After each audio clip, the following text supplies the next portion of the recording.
ياه. محتاج مساعده؟ انت تعبان في حاجه؟ عندي رئه متليفه. عندك تليف في الرئه؟ طب انت واقف مستني ايه؟ حتى يجيب لي وصله، مش قادر اقف. اي حد يديك وصله، مش قادر تقف. يلا يا شباب، يلا يلا. العربيه دي بتاعتك؟ العربيه دي بالايجار، هو ليه ايجار ثابت كل يوم، وانا ما بعد الايجار بقى اللي يطلع بتاعي يعني. هي عطلانه، مالها؟ فيها بطاريه واقفه؟ البطاريه خلاص، البطاريه ميته اصلا، عايز آه. صغير باقي لسه فلوس المرور، وجات البطاريه كمان عملتها، وترمبه بنزين وكده. هو راجل من اسوان يعني برضه ظروفه على قده قوي يعني. انت عندك الرئه تعبانه؟ عندي تليف في الرئه اليمين من ساعه الكورونا، لان انا قعدت بكورونا فتره طويله عالجها يعني. بس انت شكلك تعبان النهارده جامد. عشان انا نمت في العربيه امبارح لما عطلت، الجو كان ساقع. هي عطلانه من امبارح؟ من امبارح الساعه 10 بالليل. ما شلتهاش ليه؟ ما فيش حد جالك ليه؟ ما عملت يعني، ما اتحركتش ليه؟ ما هو ده مكاني برضه، انا ما عنديش بيت بصراحه يعني. الحمد لله انها جابتني هنا. انت ما عندكش بيت؟ لا، مش قادر ادفع الايجارات الجديده دي بصراحه خالص يعني. اهلك فين طيب؟ اهلك اخواتك؟ كله متضايق باللي عنده يعني، مفيش حد خالي يعني. وانا يمنعني بصراحه ان انا اخبط على باب حد واقول له عايز اجي عندك، او في ظروف مش هستحمل كلمه. طبعا دي كسره نفس مش حلوه يعني. بيت في العربيه من امبارح، الجو تلج.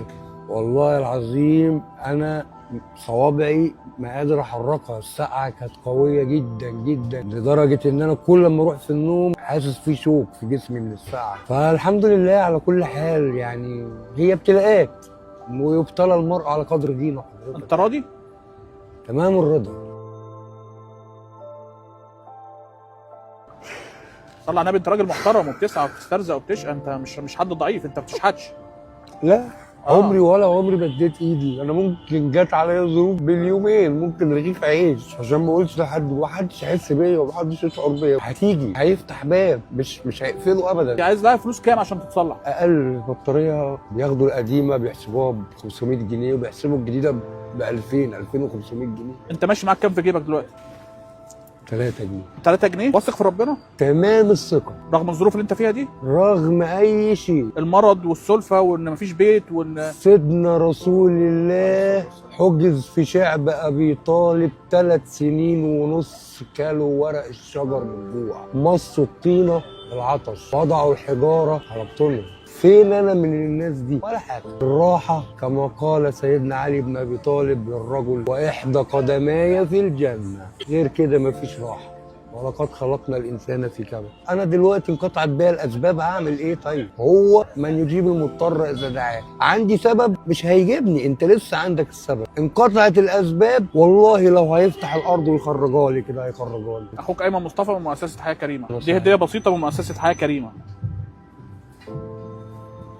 هديه ايه؟ فلوس يعني؟ شوفها. لا اله الا الله. اهو اللي انا قلته حصل. دول 30,000 جنيه. ياه. انا اسكن في بيت تاني، مش هنام في الشارع تاني. والله العظيم شفت تعب ما بعده تعب. صلى على النبي. 13 شهر فرحان ان ربنا فعلا. اصبر وسترى، اعبد الله على يرضى، فاذا راضي ادهشكم. صدق رسول الله صلى الله عليه وسلم. عشان الظروف دي ساعات بتزعزع ايمان الناس وبتخليهم يلحدوا بيقولوا مفيش ربنا، وانا قلت لهم كذابين. والله العظيم ناس ركبت معايا كتير، شباب تحت مظله الالحاد الكامل، قلت لهم كذبتوا.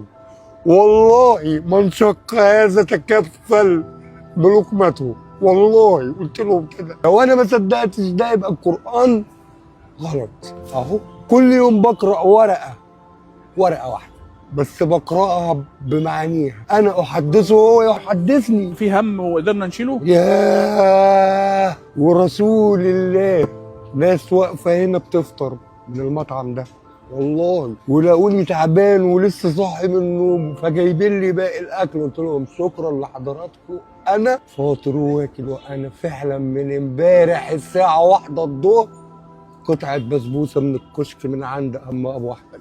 ده اللي انت اكلته من امبارح؟ من امبارح. الفلوس دي هتكفيك؟ لا، حتى لو ان انا انام على الارض. كفايه ان في 4 حيطان ساترين جتتي من الشارع ده. دي قمه السعاده. انا اذا ملك. والفرش مش مهم الفرش، هتنام على ايه؟ على اي حاجه، المهم نام. صلي على النبي. انا مش قد مفاجآت تاني بالله مفيش عليك. مفاجآت ولا حاجه، دي تانية من مؤسسه خلاص انا راضي بدول، والله العظيم راضي بيه. دول 20,000 جنيه تانيين. ياه قسما بالله اللي ساقكم لهنا، انا بقالي ساعه واقف هنا، لقيت العربيه الميكروباص دي واقفه كده، طلعت العربيه وما قدرتش ازقها تاني، رحت واقف والراجل بتاعكم سألني مالك، قلت له 1 2 3. يعني لا فيها اتفاق ولا فيها رياء ولا فيها انفاق، والله خالصة لرب العالمين. من أقاموا على هذه المؤسسة لا يصيب الفردوس الأعلى بأمرك يا رب، وشاهد لهم وزعيم بهم يوم القيامة أنهم لم يتفقوا معي على شيء. قضي الأمر. ما تنساش دايما تقول الحمد لله، احنا مجرد سبب في توصيل المساعدة للأبطال دول، ودي واحدة من مبادرات حياة كريمة اللي انت ممكن تبقى جزء منها.